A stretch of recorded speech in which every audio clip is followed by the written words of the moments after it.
Hey everybody, it's Becca Switzer with Nirvana by Nature, coming at you today with a lesson in communication, and I wanted to share kind of a visual analogy that I picture in my mind when I think about receiving incoming messages from somebody, whether that's a friend or a romantic partner or whatever it is, especially in times where maybe somebody comes to us with a problem or a concern, or they're expressing a need or a desire or whatever. And a lot of times we can react defensively, right? Like we feel like we're being attacked, or we feel like the person thinks we've done something wrong, or we're not doing good enough, or whatever the case may be.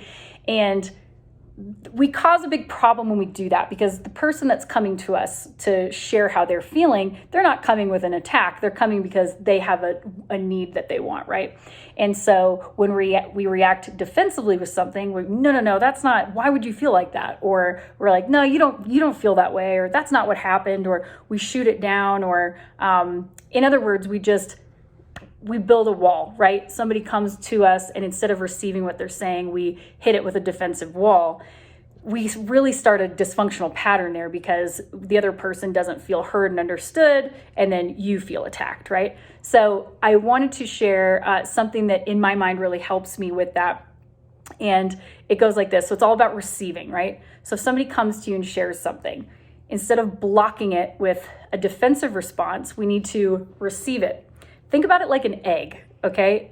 The person that's coming to you is tossing you an egg.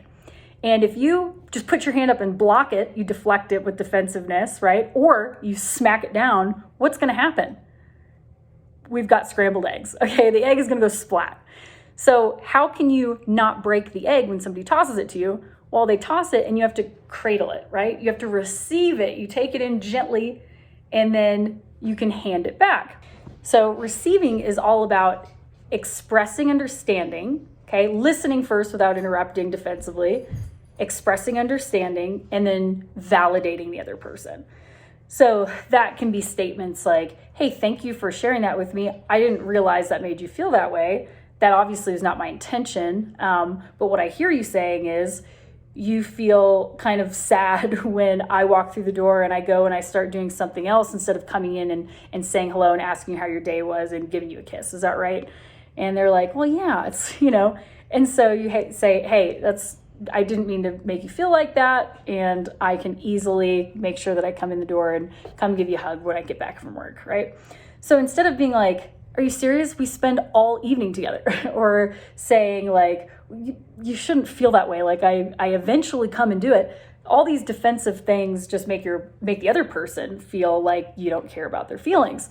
So remember, receive the egg, cradle it, express understanding, express validation, and the egg is not broken. Okay, the egg is your relationship, and it's this constant give and take. It's a flow of energy, right? You're sometimes the sender and sometimes you're the receiver. So we want to keep the egg intact, and that's a really great way to do it. So I hope that helps you guys today. It's just a little analogy that works in my mind. And I know it can be easy to get defensive because everybody wants to do a good job, right? We don't want to feel like we are fucking up or doing something wrong. But that's not really what relationships are about. Good relationships are not about accusing each other of messing up. They're about just constantly communicating like how we can make each other feel the best, whether that's friendships or familial relationships or romantic partnerships or, business colleagues, whatever it is. So anyways, hope that helps you guys today. Love ya. Keep it crunchy out there, and I will catch you on the next one. Bye.